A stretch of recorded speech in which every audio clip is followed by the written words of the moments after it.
헤드라인입니다. 지난 11월 30일 울산시와 울산과학기술원, 울산기업협회는 신기술 창업 활성화 협력에 관한 양해각서를 체결했습니다. 지난 11월 30일 울산시립노인병원에서는 화재 등의 재난대응 훈련을 실시했습니다.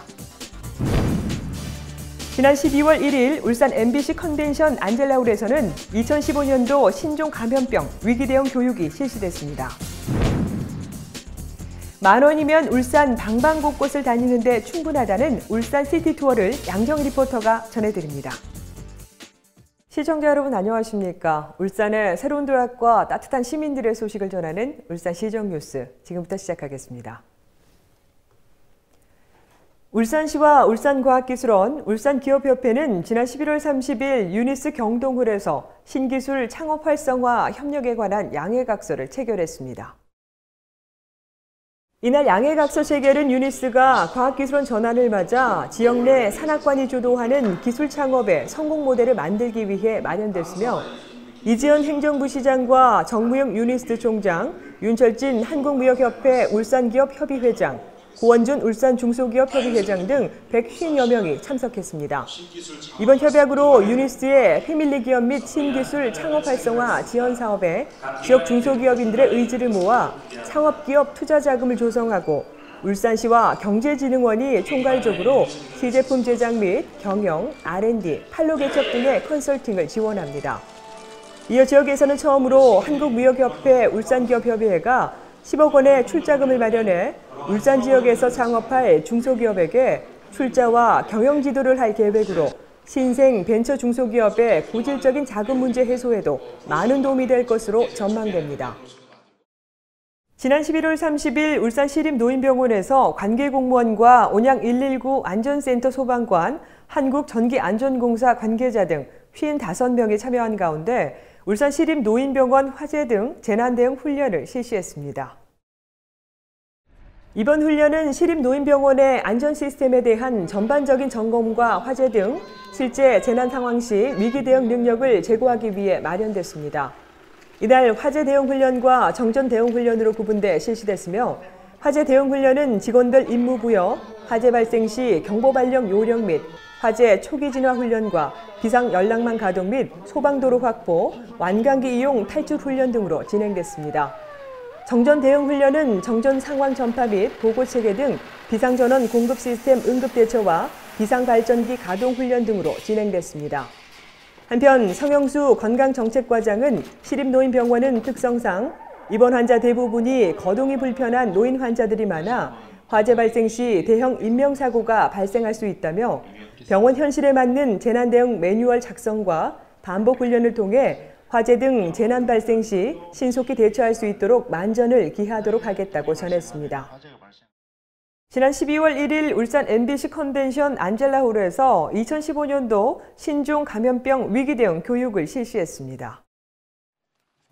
이날 교육에는 울산시와 구군의 안전부서 및 보건소, 보건환경연구원, 소방본부와 각 소방서 등 총 39개 기관이 참여했으며 매년 실시했던 모의 훈련과는 다르게 메르스 대응과 관련 각 기관별 경험을 공유하고 현장에서 실제 적용 가능한 실효성 있는 교육 위주로 진행됐습니다.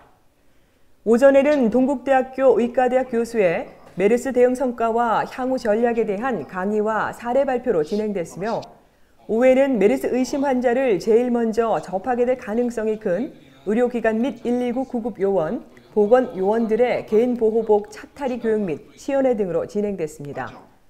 울산시 관계자는 이번 메르스 대응과 관련 기관별 대응 상황 및 수칙 등 대응 과정에서의 과을을 되짚어보고 여러 기관별 경험을 공유하는 소통의 장이 마련됐다며 앞으로 상황 발생 시 신속하게 대응하겠다고 전했습니다.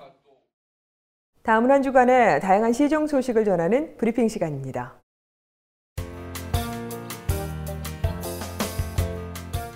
울산시는 제5회 울산광역시 도시디자인 공모전에 응모한 작품 90점을 심사한 결과 입상작으로 30개 작품을 선정했습니다.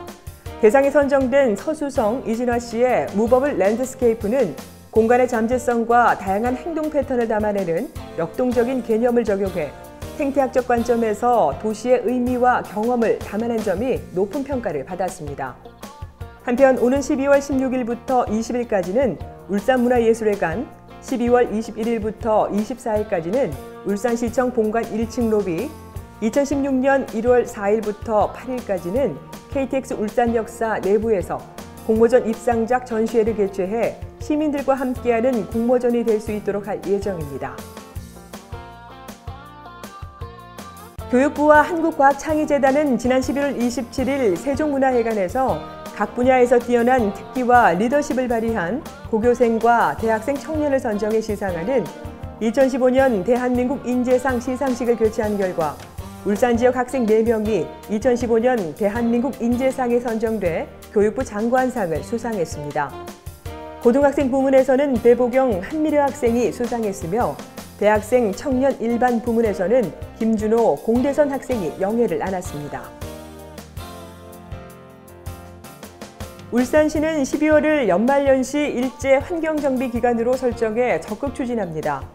정비 대상은 도심 내 공한지, 산과 공원, 도심하천 등 방치 쓰레기와 녹지공원과 등 소관부서에 정해진 정비구역 등이며 또한 태화강 등 울산 4대강 하천 및 호수 주변 등 수변 공간의 쓰레기도 정비할 계획입니다.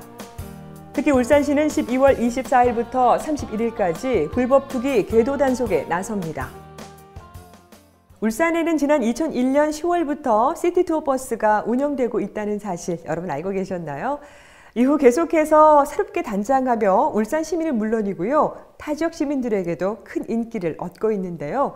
이번에는 양정희 리포터 역시 시티투어 버스를 타고 울산을 즐기고 왔다고 합니다. 지금부터 만나보시죠.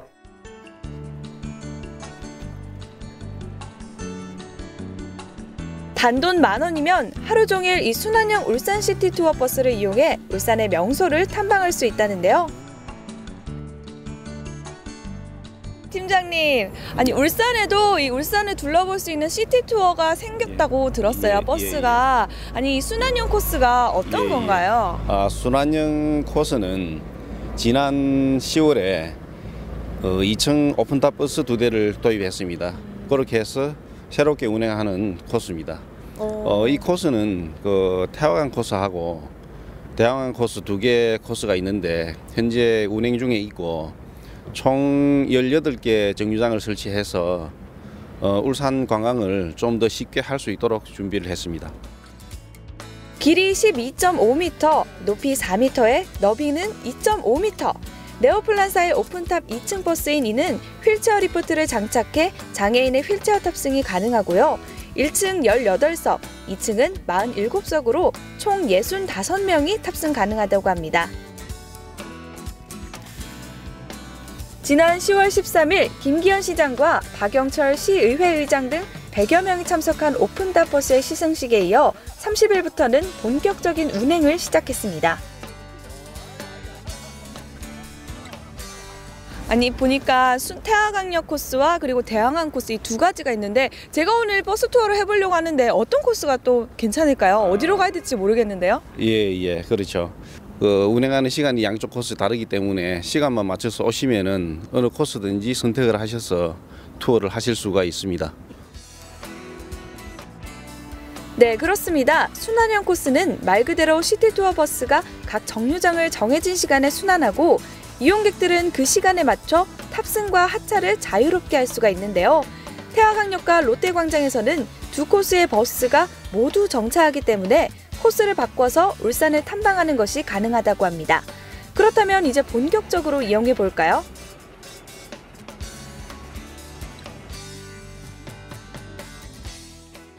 와, 이제 이렇게 순환버스가 출발을 했는데요. 2층에 올라오니까 이렇게 탁 트인 오픈형이 됐습니다. 와, 정말 아직까지 좀 바람이 차긴 하지만 그래도 이렇게 탁 트인 공간에서 울산을 다 볼 수 있다는 게 새로운 것 같아요. 일단 출발했으니까 얼른 앉을게요. 네, 저는 대왕암 코스의 버스를 탔는데요. 첫 번째로 도착한 곳은 신화마을. 지붕 없는 미술관으로 불리는 신화마을에 이 그려진 벽화는 골목골목 다른 컨셉으로 그려져 있어 가는 곳곳마다 색다른 느낌을 받을 수가 있습니다. 오늘 어디서 오신 거예요? 저희 대구에서 왔어요. 아니 대구에서 어떻게 이 시티 투어 버스를 알고 오신 거예요? 네, 지역마다 시티 투어 버스 많이 있다 그래서 울산에도 찾아봤는데 있더라고요. 그래서 마침 여행 오는 김에 타보려고 왔어요. 이렇게 버스를 타고 여행을 하고 계신데 네. 어떠신가요? 타보니까? 처음 타봤는데 생각보다 쾌적하고 좀 괜찮은 것 같아요. 편하게 여행할 수 있을 것 같아요.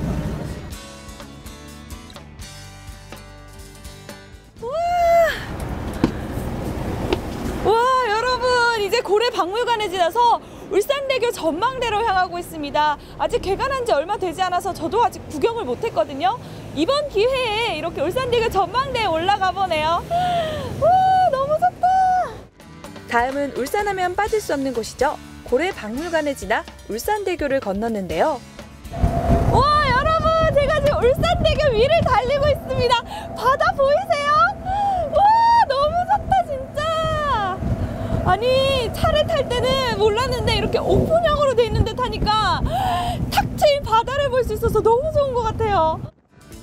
울산대교 높이랑 똑같은 높이로 만들었다는 울산대교 전망대 때문에 버스에 내려서 조금은 걸어 올라가야 했는데요.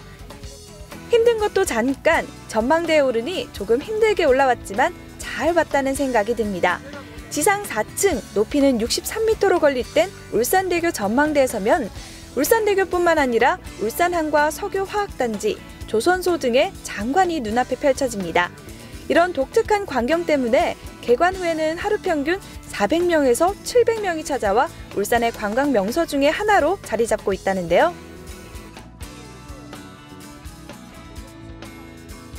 밤에 올라오면 진짜 더 멋있을 것 같아요.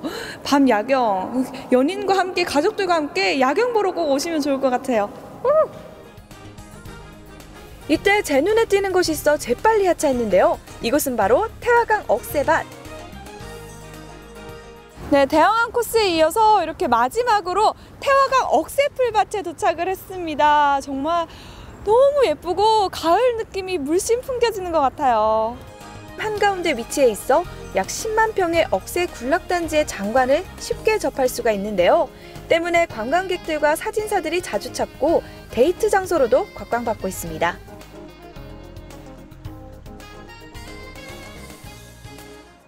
네, 저는 이제 막 대형항 코스를 도는 순환 버스를 타고 태화강역에 도착을 했는데요.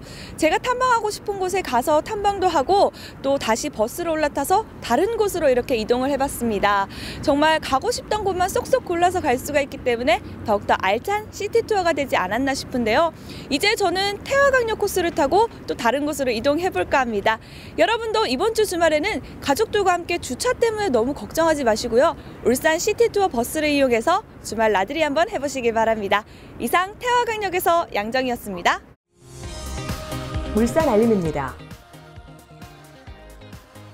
오늘 12월 12일 울산박물관 2층 체험실에서 알록달록 직조 공장이라는 주제로 온 가족이 함께할 수 있는 맞춤형 교육 프로그램을 운영합니다.